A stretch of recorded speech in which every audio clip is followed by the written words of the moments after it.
What's going on, everybody? Welcome back to another episode of Talk Talk Punch. I am Brody, joined by Two Dong Dylan. Hey! And the real Last Jedi, Charlie Hickman. Nice. Hey, all right.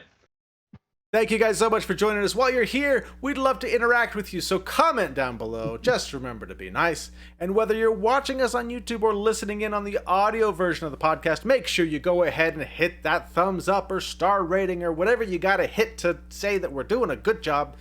And then subscribe, or else Dylan is gonna come to your place of work and pay in all pennies. Oh, wow. Yeah. Whoa. You don't want Oh. that. All It's- pennies. And he's going to count them out one by one. One by one. I might need them to kind of break it down small. So make sure you subscribe, and then you can come back here every Wednesday to hang out with us and see what we're talking about. Kind of like this week's topic, which is a continuation of last week's top 3 good guy aliens. Now we're doing the top 3 bad guy aliens.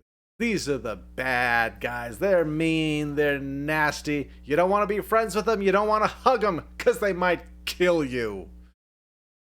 Well, I don't know. They might be a little bit on the lovable side. You know, I mean, you may want to hug them. They may kill you.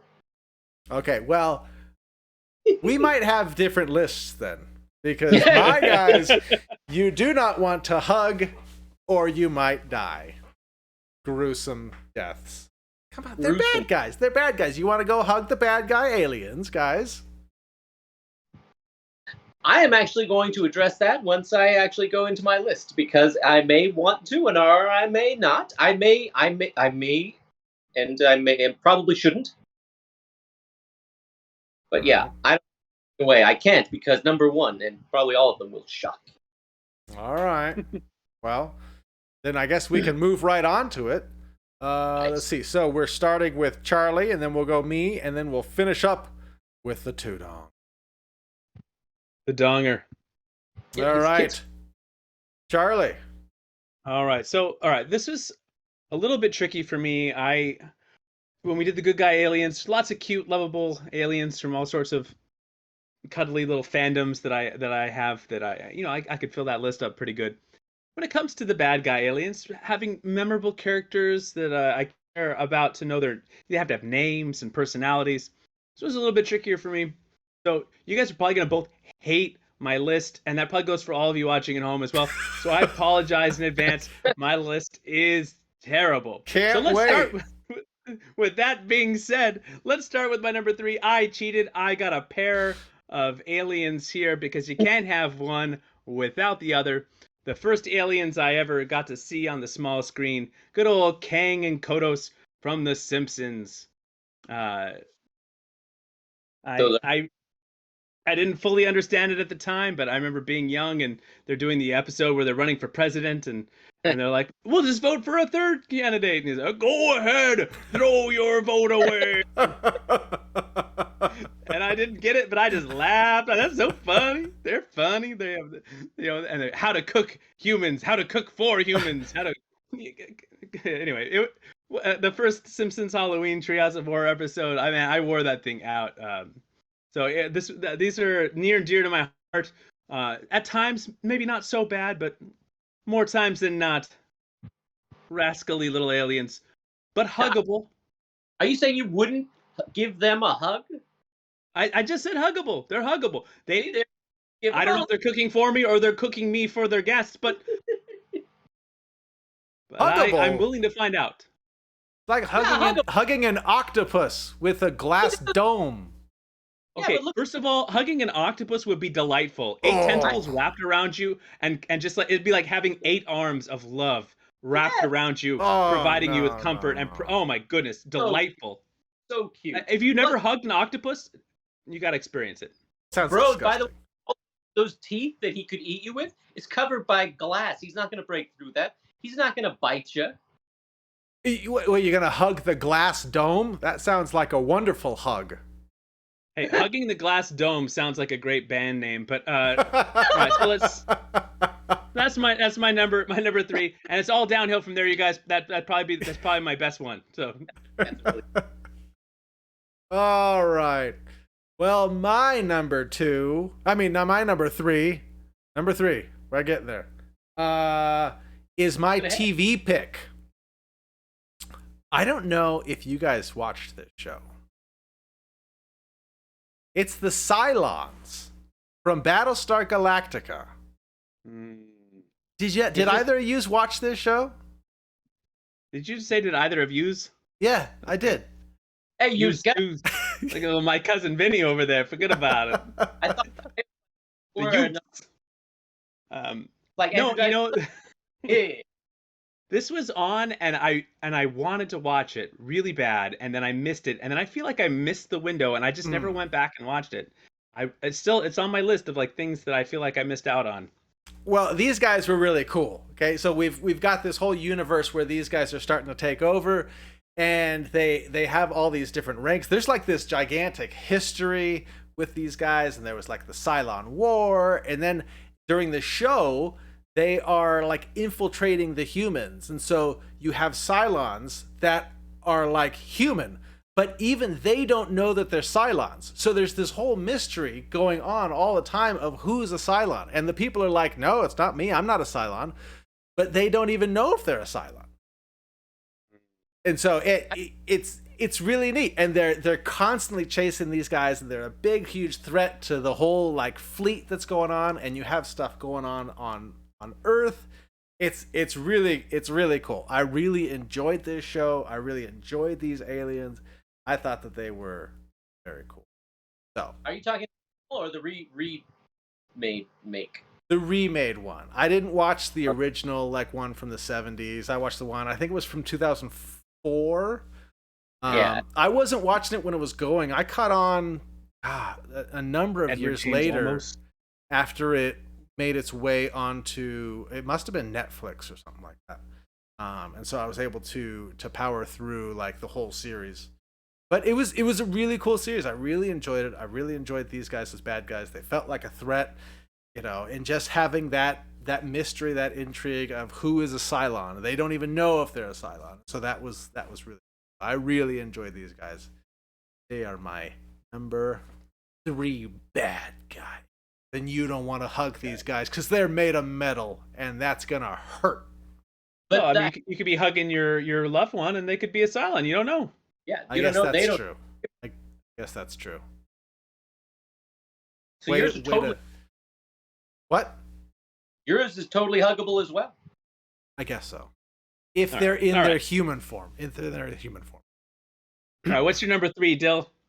Dill Pickles? Now, see, this one it was hard for me to talk about the huggable one because you wouldn't even know if you're hugging them, although they would know it. And those are the aliens from They Live. You've got, like, Charlie's pick, who try to infiltrate, and they always kind of get foiled. Broads, they infiltrate, but they don't even know who they are. These folks actually started giving us jobs. And we were like, oh, I'll work. For you guys, a good-paying job? Why not? Bank teller? Of course. That's what this guy is right here. It took the genius of Rowdy Roddy Piper to put on these glasses that somehow see the truth because they had been made by scientists. We don't need to worry about their backstory. He puts them on and he beats the snot out of people. He is here to kick some tail and chew bubblegum, and guess what? It's all out of bubblegum. And he just takes them all down. And nobody even knew. Nobody fought a war. They were there the entire time. You'd be hugging it. You know it. They know it. But I thought these guys did a very good job. It was the 1980s John Carpenter's They Live, starring Rowdy Roddy Piper. Excellent movie. Really fun. Great John Carpenter. Great Rowdy Piper. And the effects and the story, excellent.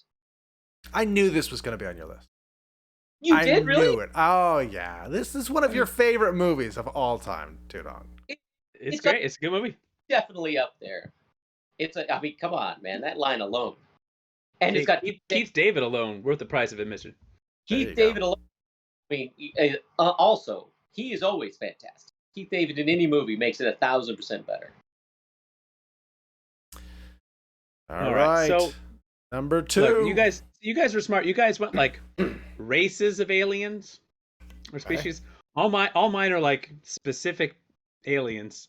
So my number two, coincidentally, has two in their name, from a both stage play slash musical slash movie slash just fantastic pop culture phenomenon. I wore this soundtrack out in high school because I just loved singing along to musical theater in my car at the top of my lungs, and there was no character I liked singing more than the voice. You guys are like so confused of one Audrey 2. Mm. Oh, Feed That's me, a good Seymour. pick. That's a good Feed pick. me. And what's more relatable than just being hungry? I mean, is there any more? This poor alien just wants to eat. Feed me. And just, what a sweet, really an underdog story. An alien lost on a foreign planet, looking for food, at the mercy of the evil Rick Moranis and his whims. As he bad alien. You don't have to convince us that he's bad. Because Man, and the movie, like the original ending for like the stage play, and and there was like a movie in the '60s too, I believe, before they did the 1986 version, much darker. Where the plant is blossoming and the flowers are all like the faces of the people that she's eaten. We get a much happier ending in the 1986 movie, as well as like some. Alan Menken, by the way, one of the great composers of the modern era, does the music for this. You may recognize a lot of his music from the Disney stuff. He did Beauty and the Beast and A Little Mermaid and so many other classic Disney scores. But this is his first PG-13 film. So, really stepping up. But he did the music for the stage play too. Just a fantastic soundtrack, fantastic music, and just a really memorable character. And just probably the most fun plant-based villain of all time. So, Ooh, there you go. I'm going out on a limb. I guess we can't do our top 3 plant movies. Well, you know what my number one is going to be. This is my number one plant villain of all time. Eat your heart out, Plants vs. Zombies. Oh, man. This is a good pick. Man, I gotta watch this movie. Did you know that when they were filming this, they were moving the speed at which the plant moves, they couldn't achieve. So they had to go at the speed that they could go, and then Rick Moranis moved really slowly, and then they had to speed up the footage. Really? Which is how good Rick Moranis is that whenever he's like moving around, he was moving slowly. Rick Moranis is a national treasure. Of course, that's what I read. Who knows? That'd be a fun documentary to watch. So, like the making of. But yeah, star-studded fun. Watch it if you can. Brody, or Dylan, or Brody, whoever's next. No, two? it's me. Drop your news, Brody. My number 2. So my number 1 and 2 were like as soon as we decided to make this list, I knew that these were my 1 and 2. These are probably the most like predictable. I think my list, aside from the Cylons, very predictable. Okay. So my number 2 is just based on the cool factor, right? He's cool. He's going to kill you, but he's cool. It's the Predator. Yeah. Predator is so cool, and you don't want to hug this guy. He's going to slash you. He's going to cut you. He's going to cannon your head off with his sniper cannon thing. Oh, and chopper. What? He's gonna make you say, "Get to the chopper." Get to the chopper. Yes, and I know they've done a lot of stuff with the Predator over the years. I know that they've given like ranks, they've given it sequels, they've done all sorts of stuff. They've made them bigger, and the Predators movies. There was the new Prey movie that just came out that I haven't seen, but I really want to see because I heard it was cool. Yeah. You know where it's playing? It's on Hulu. Doggone it. Doggone this Hulu has everything that I want to watch. But when I think back to the 80s, to the Arnold Schwarzenegger original Predator, oh my goodness, this alien kicks butt. He is awesome. The design is awesome. The way that they did it, the practical suit is amazing. The mouth and everything. Oh, and he just takes out all of these commando guys. I don't know what they were, but you know, it's yeah. This when we were talking about doing this, I was like, okay, I know the Predator's on my list because he's just awesome. He's so cool. So I couldn't not put him on my list. So yeah, I don't know if he's gonna be on any of your lists, but I might be surprised if he's not on your list. Did you watch Predator 2 with Danny Glover? I did. Yeah. I did. What'd you think of that? I didn't Was like that it. your second? No. Gary Busey's in it. I didn't. No, Yeah. I didn't really like it. I didn't really like it. Loved the first What one. about- Didn't really like the Aliens vs Predator ones. Predators was okay. I felt like they, as the movies went on, they sort of tried to make him less of a bad guy, which seemed odd. I don't know if that's just because of the popularity of the character. But like in the first one, he's just hunting for sport. He's just hunting humans, just killing people. And so that's why he's on my bad list. It's a good lesson. I think sometimes when you try to over-explain things, you take away a lot of like the mystique and we don't need to be spoon-fed explanations. Yeah. Let's have an alien who's just dropped into the universe and hunting people, and that's okay. Good enough for me. We don't need to know why. We don't need to know why. Good enough for me. But you got to watch Prey, Brody. You got to see it. Did you watch it? It's good. It's good. It's the best one since the Schwarzenegger. Really? It's good. You got to get Hulu, bro. Get Hulu. Every episode, Charlie. I know. And if you guys enjoyed Predator at all, and you haven't seen Prey, check it out. It's on Hulu. It's the best Predator since Predator. There you go. No, I do really want to watch it. Okay. All right, Tudong. What's your number Tudong. 2? My number 2, actually, I don't have a lot to say about it because it's the same as Charlie's number 2. It is Audrey What? 2 from What? Hey! Crossover. Absolutely fantastic. And I mean, Charlie put it best. All of those different things. Except I will say at the very end, it does show a little baby pod there smiling into the camera, alluding to the real ending in which Audrey 2 literally took over, ate everybody, and over a giant walking through the city and all that kind of a thing. And so since I don't have good stuff. to explain all that stuff, I will say I noticed I'm wearing the same shirt as last week only because I'm representing, not on the list, but both sides of the aliens. Some of my favorite aliens, which are you guys call them Saiyans here in America, with Dragon Ball Z, of course, which I left off the list because I didn't want it to so closely resemble other things on other lists. All right, Brody, you owe me $5. I told you he would work Dragon Ball Z somewhere into this conversation today. All right, I'll Venmo They're you. good. But he's an anti-hero. But Audrey too. Boy. Feed me all night long. Was fantastic in that role. Well, there you go. That's a good pick. I honestly didn't even think about this one. I slipped my mind. All right. Well, my number 1 is definitely not going to be on either of your lists. So I apologize in advance. Okay. It is. Look, I know I went with this show already once on the good alien list, but my favorite, and I just love him so much. Is it from Futurama? It is. Oh my God, Charlie. It is Lur from the planet Omicron Persei 8. And he's just the greatest character, and every time he's on the show, he just makes me laugh. This GIF is from they love to watch like old television show from like they're like thousands of years behind because of how far away their planet is. So, for instance, they're just watching Friends now. Why does Ross, the largest friend, not simply just eat the other 5? And they watch the television, and they always come to conquer the world. It just every episode they're on is just learn and Ununda. They steal, they chew up the scenery. They're fantastic.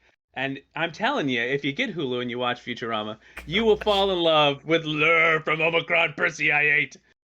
And just be like, oh my gosh, Charlie, how did I not know about Lur before? Lur. So how is LRRR? How is he a bad guy? Yeah. Because he often is flying to Earth to destroy the world. He will eat people without a second thought. He will disintegrate them with a disintegration ray without thinking twice about it. They're a dominating planet. And Earth oftentimes immediately surrenders whenever they show up.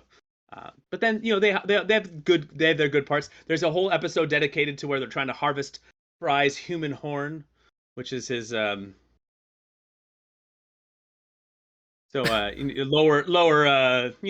keeping it family friendly. But and so they're funny. But are they good or are they bad? Who's to judge? From whose lens?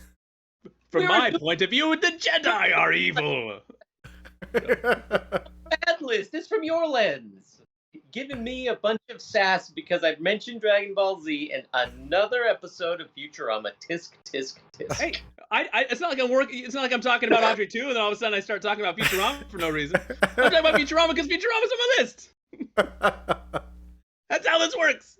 Oh man. Lure. Just watch Best of Lure on YouTube. It has to exist. There you Lure go. is fantastic. It probably does. Excuse me. All right. Well, my number 2 is my number 1. Golly, I am all over the place tonight. My number Numbers are 1. hard. I just really want to talk about my number 2. Apparently. My number 1 is, oh man, the worst of the worst alien. It's been around for a long time. We've seen a lot of different iterations of it, but you don't want to hug it. At all. Jar Jar Binks. No. Oh, gee. Oh, that would. No, mine is the xenomorph from Aliens. I love my aliens. The You love xenomorph. your aliens. Oh my goodness. That hug on this list. Oh, is there a better alien design?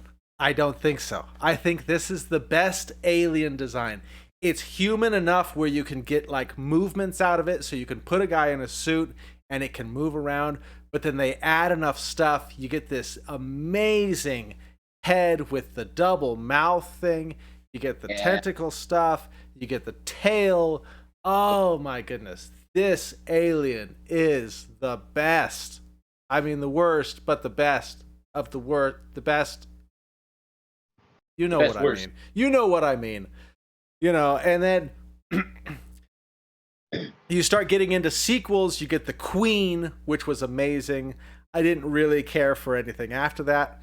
There was like the dog ones in 3, and then let's not talk about number 4. But the original design is an amazing design. This one, when we talked about this, I was like, the xenomorph, my number 1, because this is a bad guy. There's nothing good about it. You're not making these like anti-heroes. You're not making them sympathetic. They are out to kill you. They are out to put a face hugger on you and have you hatch their babies. That's all they want out of you. And there's nothing good about them. Well, because it's a wonderful mother who just wants their children to have what's best. We can't relate to that. No, we can't understand the idea that they're just out for the best of their children. I mean, come on now. By killing people, Charlie? I'm not saying that. Who amongst us, when their planet is invaded by aliens, they could wouldn't put face suckers on those aliens who are invading their planet to ensure their own survival? I mean, come on. No. Are we really better than that, Brody? Evil. The xenomorph is evil. Oh, well, it's so good. Worse than evil, because they don't even care. They're just like, listen, we're procreating, we're eating. Nothing personal. Unless your name's Ripley, and then it's very personal. So this was like an easy number 1 for me. This is the ultimate bad guy alien. I don't think there's a better bad guy alien out there than. And what's great is that like planet Omicron Persei is that this is like a species, and so you can kill it, in Alien 1, and that's fine, because then you'll just have more in the sequels. You don't have to worry about like, oh, we killed it, so now we got to find some stupid way to bring it back or something. that. It's just they're always there. Oh, yeah, so good, so good. I get excited. I want to go watch Alien. I may watch Alien. Prefer Alien to the sequel. Different movies, man. Yeah, different experiences. It was really great. I love them both equally but differently, just like children. Nice. That's a good way of saying that. All right, Dylan, what's your number one, buddy? Take us home. Number one is actually quite similar to Brode's because you find out that this individual is a race. Because every time you kill him, he continually comes immediately right back. It doesn't make a lot of sense. It doesn't even need to make a lot of sense. There's mausoleums. You got spears of silver flying through the air. That's right, folks. The Tall Man from Phantasm. And all of its sequels, played by Angus Scrum. And let me tell you, he doesn't care for the cold, where he comes from. What? That's a great alien. He takes over the by the end of it. People are trying to fight it, and it's really watch because they're not doing anything. If anybody has seen the Phantasm movies, they've seen the mausoleum where people walk through, and then next thing you know, you see a spear flying through the air, blades coming out, stabbing you right, and just spitting your insides all the way out. You've got taken them put in the morgue, and he crushes them into little midgets because the planet that he sends them to happens to have a lot of gravity. Oddly enough, he happens to be a very tall man, being that's his name. And as the sequels go on, he takes the world completely over. I don't know how, I don't know why. It's almost like it's a fever dream, but he's doing it. The entire world with big freaking. Oh, Dylan, I love that you're on this show with us. Well, I appreciate that, Brody. I don't quite know how to take such a compliment said like that, but such a random pick. That's a fantastic pick. I never thought he was an alien. I thought he was a demon or a ghost, and turns out he's from a whole other planet. That would be like, or he's from the planet. You're like, what? What are you talking? He's no alien. This guy, he's a freaking alien, and it makes no sense. If you watch him, it's as if, and I'm not saying that they weren't entertaining, but I am also not saying that they made any sense. But I'll tell you, it is entertaining and ridiculous and nonsensical. Like, I mean, just in the last one, there's several different timelines happening, and none of them are making any sense. You don't know what's going on, but the tall man still has, taken over the earth. All the things the good guys are doing, every single time, they're completely useless. And he just keeps taking over the earth. He doesn't stop. He's just kind of like, all right, well, boy. So in our pre-production meeting, as Brody's deciding randomly who's going to go last, he says, "All right, Dylan, you go last this week. But you better have a good number one." And Dylan's like, "Of course I got a good number one." He's like, "All right, it's just as long as it's not like some 1920s sci-fi movie that no one's ever seen." I said it was an 80s movie, and I also said it was random. I also said I beat the last one. I said that multiple times. Nobody listens. We have these production meetings, folks, and I'm like, I shouldn't be number one. And they're like, thanks for volunteering to be number one. I'm like, no. I said I shouldn't. And they're like, a great choice. It's a great choice. I'm sorry. It was just so funny because I feel like Brody said this exact movie as like the reference. He said Metropolis from like 1920 something. This is from 1980 something. Oh, man. Oh, Dylan, I love you, buddy. Oh, that's awesome. You're the best. I've taught you guys these things. I've taught you about film, and it's not like the prestigious kind. It's the kind that people don't really watch. That's true. This is a good pick. This is You can't even get through this saying that. This was 1979. I just looked it up. There we go. 1979. You made it. All right. I love it. All right. Well, these are some nasty aliens. I mean, obviously we all know that Lura was the greatest, but nice picks from you guys as well. Unbelievable. Well, if you enjoyed this content, poor Dylan. I know Dylan had a great time trying to talk over our childlike giggles. Plenty of other giggles available below. And who doesn't love a good giggle? Oh, I love a Anyway, good giggle. I don't Good. know why I keep saying that word, but below the beard, you can find the like and subscribe button if you haven't had a chance to do that yet. We really do appreciate it. It really means a lot to us. For We sure. look forward to seeing you next time. Hey, let us know, what are your favorite aliens, good or bad? Yeah. Give us the rundown. And let us know in the comments. And you can go alien races, or you can go specific aliens like I did. You devise your own methodology, because I certainly wasn't given a blueprint. No one told me what to do. Let us all know right, if you've ever seen Phantasm. Yeah, the tall man. Yeah, see, he's seen it. He's seen it. Have you seen it? We'll see you next time. Bye.